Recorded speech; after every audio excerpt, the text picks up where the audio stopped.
जैन देशवासियों, कई दिनों से चर्चा कर रहे थे भ्रष्टाचार के मुद्दे पे। आज इसी मुद्दे पर विस्तार से चर्चा करते हैं। आज 26/3/2025 को दैनिक जागरण के पेज नंबर 11 पे दो बहुत बड़ी खबर आई हुई है। एक खबर है दिल्ली हाई कोर्ट के जज जिसका मामला सुर्खियों में है और सारी देश की जनता जानती है, यशवंत वर्मा जी के बारे में। और एक खबर है जो 6-7 दिन पहले यूपी के मुख्यमंत्री माननीय योगी जी ने सीनियर नौकरशाह 2006 बैच के आईएएस अधिकारी अभिषेक प्रकाश को भ्रष्टाचार के मामले में सस्पेंड किया था। इनसे संबंधित दोनों खबर हैं और ये अखबार है आज 26 मार्च 2025 का। देशवासियों, इसको ध्यान से पढ़ लो और ये खबर देख भी लो। खबर क्या है जज साहब के बारे में? तो खबर ये है कि सुप्रीम कोर्ट के कोलिजियम ने भारत सरकार को सिफारिश की थी अगर जज यशवंत वर्मा जी को वापस इनके कैडर इलाहाबाद हाई कोर्ट भेजा जाए।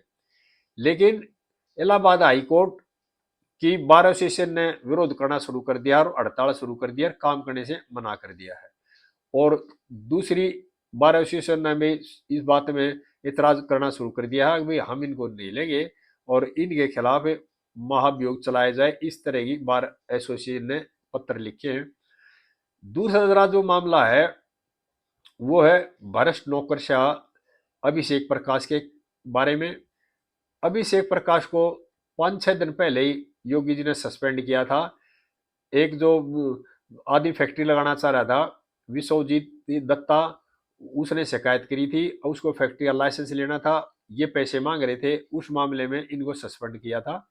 और जब इनको सस्पेंड किया उस टाइम ये सेक्रेटरी लेवल पे काम कर रहे थे। इतना बड़ा अधिकारी और इन छोटे छोटे कामों के लिए रिश्वत मांगता था, 5% रिश्वत मांगेगी थी। इनमें इनकी जांच चल रही है।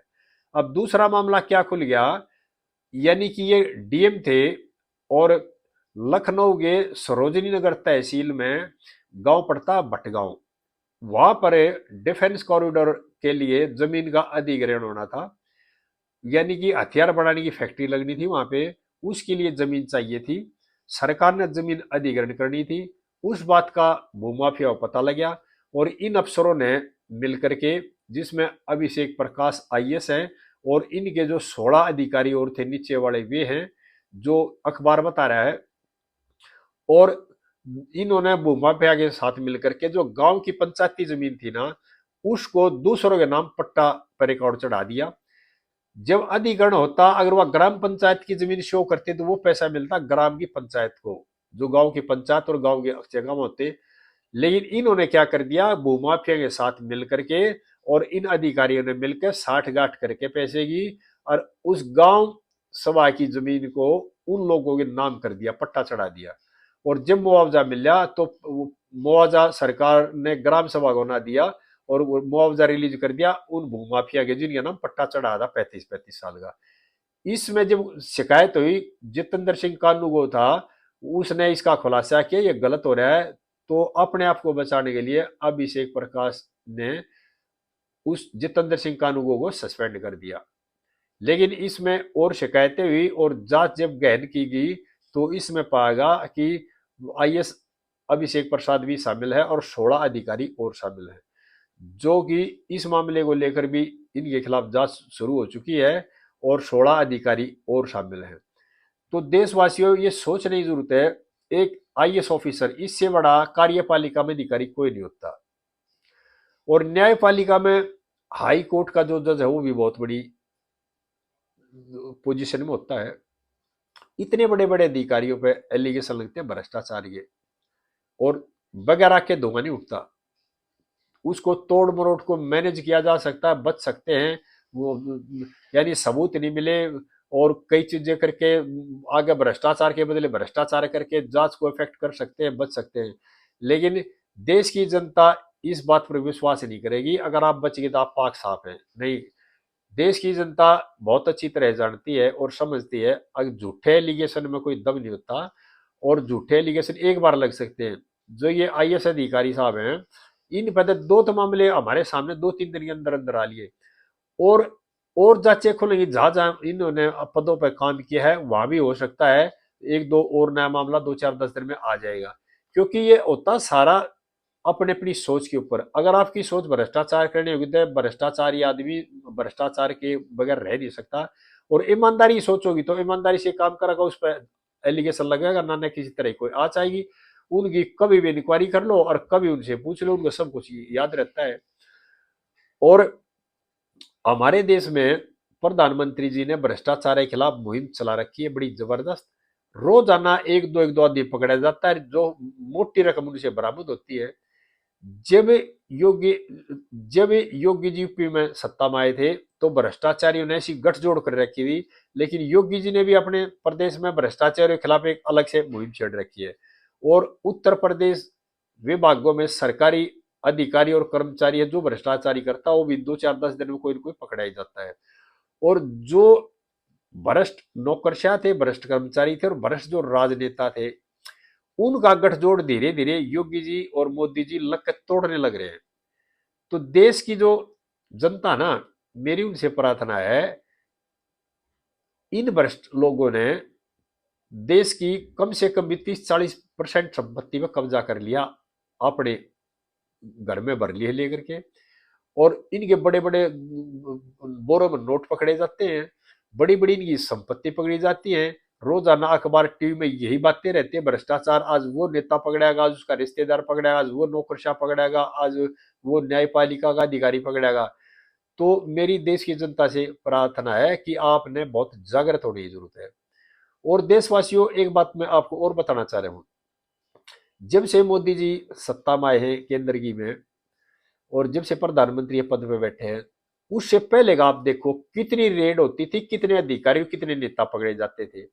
और जब से मोदी जी प्रधानमंत्री कुर्सी बैठे उसके बाद देखो अभी कितने नेता और कितने ब्यूरोक्रेट्स पकड़े गए हैं। और इस बात का बैठकर अंदाजा लगाओ, अब भ्रष्टाचार में पहले कम पकड़े जाते थे, अब ज्यादा पकड़े जाने लगे। उसका स्पष्ट कारण यह है, पहले ये लोग मिले हुए थे, एक दूसरे से जुड़े हुए थे। जो शासन में थे वे भी ज्यादातर लोग भ्रष्ट थे। ज्यादातर कह रहे हो, मैं सभी नहीं, हर तो नहीं था, कुछ लोग ईमानदार भी हैं सभी पार्टियों में, लेकिन ज्यादातर पहले लोग भ्रष्ट थे। और ईमानदार लोग उन भ्रष्ट लोगों से दबते थे, चाहे वो पार्टी की हित की सोच करके या देश के हित की सोच कर, लेकिन ईमानदार लोग भी आवाज नहीं उठाते थे, भ्रष्ट लोग अपना भ्रष्टाचार करते रहते थे और देश को काफी नुकसान पहुंचाते थे। अब जो जब से मोदी जी ने सत्ता संभाली है, उसके बाद मोदी जी ने जो भ्रष्ट लोग हैं ना, चाहे वो सरकार में बैठे भ्रष्ट लोग हो या सरकार से बाहर बैठे भ्रष्ट लोग हो या नौकरशाह हो या सरकारी कर्मचारी हो, सबके ऊपर नकेल टाइट कर रखी है। और इसी का नतीजा है, अखबार में हर रोजाना 2 3 आदमियों की खबर आती है, आज एक आदमी वहां पकड़ाएगा, आज पुलिस विभाग से पकड़ाएगा, आज इनकम टैक्स से पकड़ाएगा, आज राजस्व विभाग से पकड़ाएगा, आज एमसीडी से पकड़ाएगा। इस तरह की खबरें रोज आती है। और ये भी खबरें हर दूसरे तीसरे आती है, आज उस नेता के वहां से इतने करोड़ का, आज उस नेता के वहां छापा है, आज फलाने स्टेट का नौकरशाह पकड़ाएगा। इस तरह की खबरें भी हम रोज सुन रहे हैं। इसका ये नतीजा ये हुआ, सरकार ने भ्रष्टाचार को जो जीरो करने की नीति अपना रखी है ना, उस पर पूरा फोकस कर रखा है सरकार ने। और भ्रष्ट आदमी किसी भी तरह से बच नहीं सकता।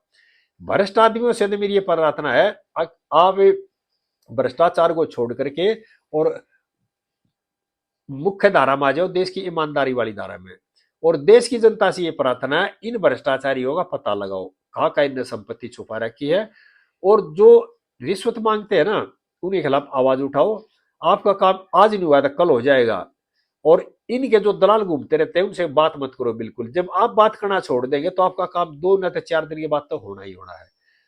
कुछ जिम्मेदार हम भी हैं, देशवासी भी जिम्मेदार हैं, क्योंकि हम एक चक्कर लगाएंगे फिर क्या करेंगे, आसान रास्ता कौन सा है। जैसे किसी प्रॉपर्टी की रजिस्ट्री करानी है या कोई काम कराना है, कोई चीज बनवानी है, तो आप एक बार तो ऑफिस में जाएंगे, फिर ये सोचेंगे यार क्यों चक्करों में पड़े, और फिर दूसरा रास्ता अपना लेंगे, ले देगा अपना काम करा लो। लेकिन ये हमारी जो नीति है ना, ले दे काम कराने की, यही हमारे लिए नुकसानदायक है।